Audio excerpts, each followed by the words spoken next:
दर्शकों नमस्कार। 30 मई गुरुवार को है काला अष्टमी। गुरुवार का दिन होने के कारण इस दिन विष्णु भगवान की पूजा होती है। इस दिन गुरु भगवान की पूजा होती है जो आपकी कुंडली में मजबूत होते हैं, और इसके साथ ही कालाष्टमी होने के कारण इस दिन भोलेनाथ की पूजा भी होती है।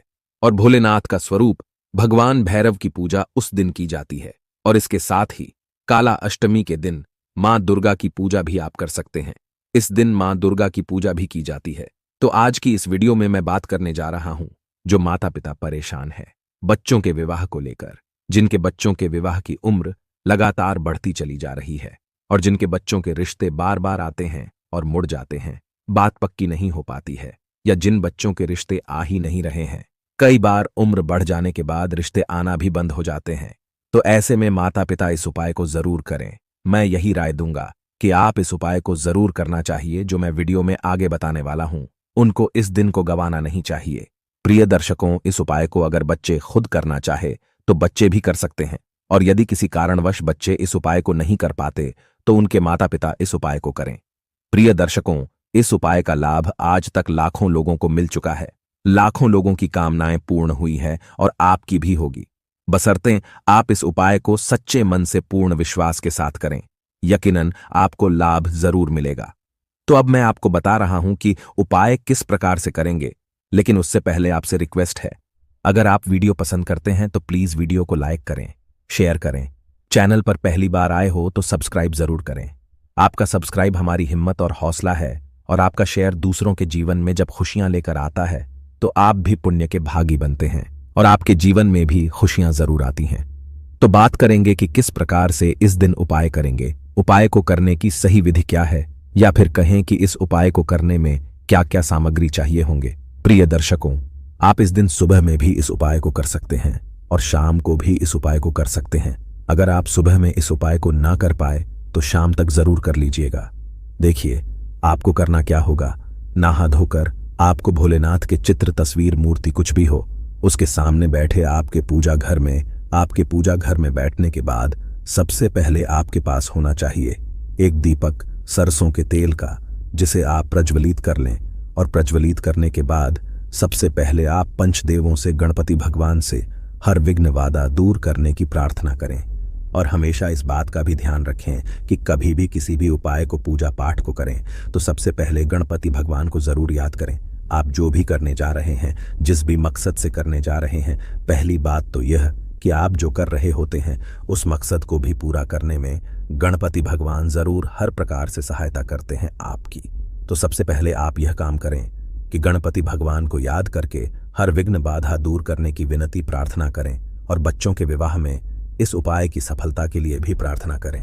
अब आपको क्या करना होगा, आपके पास होना चाहिए एक काला धागा। जी हाँ, काला धागा आप बाजार में मिलता है, वो ले सकते हैं, या आपके घर में कोई पड़ा हो वो ले सकते हैं। हाँ, लेकिन इतना ध्यान रखें कि यूज किया, इस्तेमाल किया हुआ काला धागा ना हो, तो इस चीज का विशेष ध्यान रखें। तो अब आपने काला धागा ले लिया। काला धागा लेने के बाद अब आप उस काले धागे में गांठ लगा लीजिए। गांठ भी उतनी ही लगानी है जितनी आपके बच्चे की उम्र है। तो थोड़ा सा लंबा धागा ले ताकि बच्चे की उम्र की गांठ लग जाए। उस धागे में जितने बच्चे की उम्र है, से 25 साल का है तो 25 गांठ लगा लीजिए। पास पास, नजदीक नजदीक लगा लीजिए। और अगर मान लीजिए बच्चे की उम्र 30-35 हो गई है तो उतनी ही गांठ लगा लीजिए। आपको जैसे भी आपसे गांठ लगे बन पड़े आपसे, आप उसमें गांठ लगाइए। और गांठ लगाने के बाद इस धागे को, अगर बच्चा बच्ची पास में है जिसके लिए आप यह उपाय कर रहे हैं, तो उनके सिर के ऊपर से 7 बार इसको घुमा लीजिए। और मान लीजिए बच्चा बच्ची पास में ना हो, घर में ना हो, तो फिर इसको उनके कोई चित्र, तस्वीर हो तो उसके ऊपर से 7 बार सीधा घुमा लीजिए। और अगर आपका बच्चा या बच्ची खुद कर रहे हों तो उनको घुमाने की जरूरत नहीं है। और अगर घुमा भी लेते हैं वो 7 बार सीधा, तो भी कोई टेंशन वाली बात नहीं है, वो भी घुमा सकते हैं। लेकिन माता पिता कर रहे हो तो उनको बच्चे के सर के ऊपर से या बच्चे के तस्वीर के ऊपर से 7 बार घुमाना बहुत जरूरी है। और उसके बाद से इस धागे को, आपके पास अगर भोलेनाथ का तस्वीर है, अगर भोलेनाथ की मूर्ति है, तो उनके चरणों में, उनकी तस्वीर के आगे इस धागे को रख दीजिए। सिर्फ रख देना है। एक बार आपको और रखने के बाद हाथ जोड़कर विनती प्रार्थना करें कि बच्चों की विवाह में जो देरी है उसको आप दूर करने के लिए विनती करें कि हे भोलेनाथ, जो उपाय कर रही हूं या कर रहा हूं इसमें सफलता प्रदान करें, और बच्चों के जन्म कुंडली में जितने भी ग्रह दोष बने हुए हैं, जो भी पितृ दोष बने हुए हैं, उनको दूर करें। आप मेरे बच्चे पर ऐसी कृपा बरसाएं कि मेरे बच्चे के शादी के लिए कोई अच्छा सा रिश्ता जल्द आए और शादी भी फिक्स हो जाए। इस प्रकार से आपको प्रार्थना करना है। प्रिय दर्शकों, किसी प्रकार की कोई परेशानी है, बच्चों का हर तरह से चंद्रमा कमजोर होता है, तो विवाह नहीं होने पर मानसिक परेशानी भी आती है और माता पिता को भी आती है, तो भगवान भोलेनाथ के मस्तक पर चंद्रदेव विराजमान है। यह जो आपकी मानसिक परेशानी है तुरंत दूर होगी और बच्चों की भी आपकी भी विनती प्रार्थना करने से पूर्ण होगी। उसके बाद से भगवान भोलेनाथ के सामने शिव चालीसा का एक पाठ करिए। सिर्फ और सिर्फ एक शिव चालीसा का पाठ करिए और उसके बाद से आप 11 बार भैरव भगवान का नाम लेंगे। ओम काल भैरवाय नमः, ओम काल भैरवाय नमः, ओम काल भैरवाय नमः। ये मंत्र मैं आपको आगे दे भी रही हूं। आप इस मंत्र को 11 बार जाप कर सकते हैं।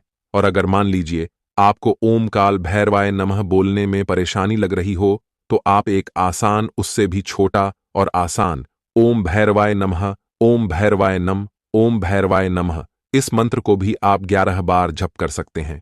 इसको सिर्फ 11 बार जाप करना है। आपको एक बार शिव चालीसा पाठ करने के बाद अब आप उस धागे को उठा लीजिए और धागे को उठाने के बाद भोलेनाथ के सामने भैरव भगवान को मन में लाते हुए, याद करते हुए, क्योंकि जैसा कि आप सभी जानते हैं कि भैरव भगवान का चित्र हमारे घरों में नहीं होता, हम सिर्फ उनका इमेजिन कर सकते हैं। आप मंदिर जाते हैं, उनका मूर्ति के दर्शन करते हैं, तो उसी मूर्ति का इमेजिन करिए और भोलेनाथ का चित्र आपके सामने है या मां पार्वती का उसके सामने विनती प्रार्थना करते हुए बच्चों के शीघ्र विवाह की कामना करें। बच्चे हो तो अपने खुद के लिए विवाह की कामना करें और जितनी भी विघ्न बाधा आए हैं, जो भी अड़चन आ रही है, जो भी रुकावट आ रही है, जो भी दोष बने हुए हैं, उन सब को दूर करने के लिए प्रार्थना करें। प्रिय दर्शकों, थोड़ा सा मन लगा के, मन, श्रद्धा और भावना के साथ भगवान के आगे प्रार्थना करें। भोलेनाथ तुरंत सुनते हैं और भैरव भगवान प्रसन्न होते हैं। और जैसे ही आप भोलेनाथ और मां पार्वती के सामने यह उपाय करते हैं, तो मां दुर्गा के रूप में मां पार्वती भी प्रसन्न होती हैं। आपकी तुरंत मनोकामना पूर्ण करने के लिए मंत्र मैंने बता दिया है। इस मंत्र को आपको जाप करना है। और अब आप इस धागे को क्या करेंगे, यह धागा आप लेकर भोलेनाथ की चित्र पर मूर्ति हो तो उनके पांव जहां बना हो, पांव पर इस धागे को बांध देना है आपको बच्चों के विवाह की कामना लेकर। और मान लीजिए चित्र हो आपके, तो फिर आप भोलेनाथ मां पार्वती का संयुक्त चित्र हो, तो जिस साइड में भोलेनाथ है उस साइड के कॉर्नर पर इस धागे को लपेट दीजिए। यह जितने बच्चों की उम्र का गांठ का धागा है, इसको उस कॉर्नर पर जिधर भोलेनाथ हो उस साइड में, कॉर्नर पर आप तस्वीर के चित्र के साइड में लपेट दीजिए और लास्ट में एक गांठ लगा के छोड़ दीजिए, या गांठ ना लगाए तो धागे में अटका के उसको छोड़ दीजिए। अब यह धागा आपके बच्चों की विवाह कामना को लेकर तब तक भोलेनाथ के चित्र पर बंधा रहेगा, या मूर्ति हो तो उनके पांव पर तब तक बंधा रहेगा। यह धागा पांव पर भी आप उसी प्रकार से जितने लपेटे आए उतने लपेटे लगा के, मूर्ति छोटी हो बड़ी हो, आप धागा लास्ट में उसके अंदर अटका के छोड़ दीजिएगा। और यह तब तक रहेगा जब तक कि बच्चों को विवाह नहीं हो जाता। उसके बाद जब आपके बच्चे के लिए रिश्ता आ जाए और पूरी तरह से फिक्स भी हो जाए, आपका विवाह सफल हो जाए, तो जो काला धागा आपने भोलेनाथ के गले में या पांव में बांधा है, इसे ले जाकर पानी में प्रवाहित कर दें। तो दोस्तों, आज की इस वीडियो में बस इतना ही। मिलते हैं अगली वीडियो में एक और नई जानकारी के साथ। अगर वीडियो पसंद आया हो तो वीडियो को लाइक करें, साथ ही कमेंट बॉक्स में हर हर महादेव जरूर लिखें। निश्चित ही आपकी मनोकामना पूर्ण होगी। धन्यवाद।